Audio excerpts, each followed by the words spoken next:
ఈ బస్సు ప్రయాణం కొనసాగుతుంది అంటారా? 100% మళ్ళీ ఎక్కడైనా తప్పు మాట్లాడితే కర్ణాటకలో తీసేస్తున్నారా? ఏం లేదు. మళ్ళీ మా దగ్గర అటువంటి మాట మాట్లాడితే వాళ్ళు ఒళ్ళు దగ్గర పెట్టుకోవాలి. మా దగ్గర బస్సు ప్రయాణానికి సంబంధించి ఇంకా మెరుగైన సేవలు ఏ విధంగా అందించగలుగుతాం, వారికి బస్సుల సంఖ్య ఏ విధంగా పెంచగలుగుతాం, వారు సౌకర్యాలను మరింతగా కల్పించే విధంగా మా వ్యవస్థ ఉంటుంది తప్ప ఎక్కడ దాని మీద పునరాలోచన కానీ మహిళల పట్ల కొంత అక్కడ ఇక్కడ వీడియోలో కొంతమంది ప్రతిపక్షాలు మాట్లాడినప్పుడు మేము ప్రభుత్వ ఉద్యోగులం ఉన్నాం, మాకెందుకు బస్ ఛార్జ్, ఎక్కువ బస్సులా ఇంకోటి ఛార్జ్ పెట్టిపోయే లగ్జరీ సూపర్ ఎక్స్ప్రెస్ ఉంది.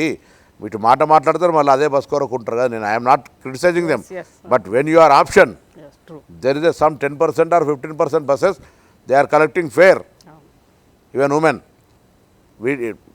మొదటి దశలో చెప్పినాం ఒక బస్సుల కేటగిరీ 90% బస్సులకు ఇది వర్తిస్తుంది. ఇక లేకపోతే ఆ బస్సులు కూడా కొంత ఇబ్బందిగా ఆర్థికంగా బస్సు నిలదొక్కోవాలి.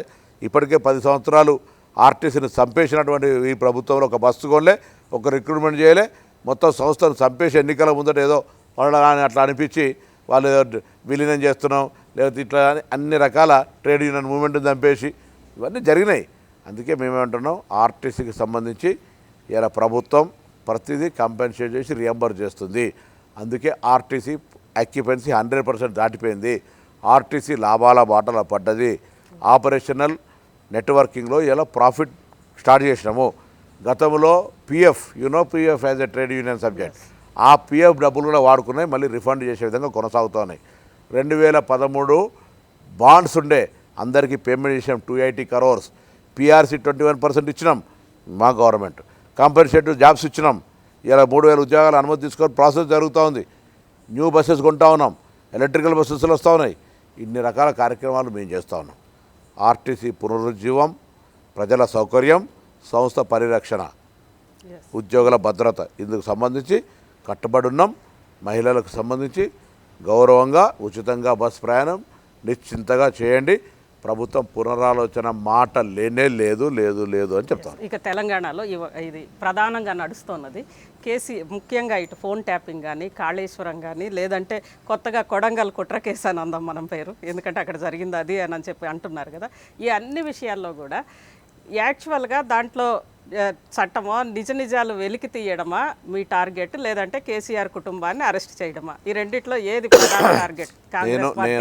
నేను జనరల్గా అరెస్ట్ చేస్తామని గతంలో బండి సంజయ్ గారు అన్నట్టుగా అయిపోయి రేపు అరెస్ట్ అయ్యి జైల్లో రూమ్ కట్టి మాట్లాడా. నేను చట్టంలో జరుగుతున్న పరిణామాల లోపల చట్టము ఏ విధంగా తన కార్యక్రమం నిర్వహించుకుపోతుందో నేను దాన్ని వేగవంతంగా చేసి ఏమవుతుందని అడగడం కానీ, ప్రభుత్వంలో ఉన్నా కూడా దానికి సంబంధించి వాళ్ళని ప్రత్యేకంగా ఆ కార్యక్రమాలను గమనించే వాళ్ళు గమనిస్తున్నారు. నేను దానికి సంబంధించిన ఎక్కువ పెద్దగా ఇష్యూ లేకుండా చట్టంలో తప్పు జరిగితే బరాబర్ శిక్షకు సంబంధించిన అర్హులు అనే మాట మాత్రం చెప్తాను.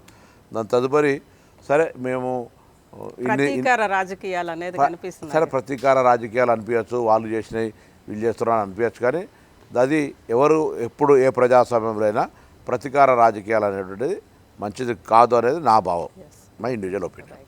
సో ఇప్పుడున్న పరిస్థితుల్లో వాళ్ళు కూడా దీనికి ఎట్లయిపోయిందంటే గవర్నమెంట్ ఫస్ట్ మీరు చూడండి, ఎన్నికైన నెల రోజుల లోపలనే ఈ ప్రభుత్వం కూలిపోతుంది, ఈ ప్రభుత్వం నిలవది, డెమోక్రటిక్ ఎలక్ట్ అయిన ఓపిక పట్టాలి కదా. ఇవన్నీ జరుగుతున్న సందర్భాల్లో కొంత సరే డిఫరెన్స్ ఆఫ్ సబ్జెక్ట్స్ ఒపీనియన్ ఉండొచ్చు, కానీ ఏది ఏమైనా ఇలా తెలంగాణ ప్రభుత్వానికి సంబంధించి ప్రజాపాలన మీద మీరు చూస్తున్నారు, మంత్రులు స్వేచ్ఛగా విజయోత్సవం కూడా జరపబోతా ఉన్నాం. జరుగుతున్న కార్యక్రమం 200 యూనిట్ల ఉచిత విద్యుత్ రైతులకు దేశంలో ఎక్కడో లేని విధంగా.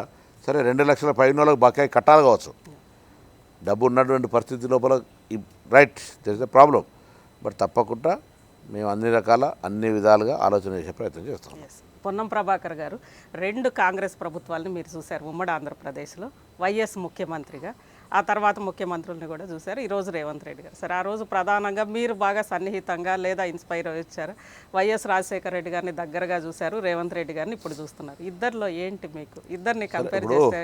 There is no comparison, because ఆయన కూడా చాలా అనుభవంగా రాజకీయాల్లో వారికి ఉండబడేటువంటి అవగాహన, వారికి ఉన్న ఉదారత్వం వారికి ఉన్నది. రేవంత్ రెడ్డి గారు సహచర గౌరవ ముఖ్యమంత్రిగా వారికి ఉండబడేటువంటి స్టైల్ ఆఫ్ ఫంక్షనింగ్లో వారు చేస్తారు. సో ఒకరికి ఇప్పుడు ఇలా ఇంట్లో సొంత అన్నదమ్ములు 5 కూడా ఒకే పోలికతో ఉండరు. కాబట్టి రాజకీయాల పోలిక ఏంది అనే దానికి మనం కంపేర్ చేయడం లేదు. ఎవరి రూలింగ్ స్టైల్ ఆఫ్ ఫంక్షనింగ్లో వాళ్ళు రూల్ చేస్తారు.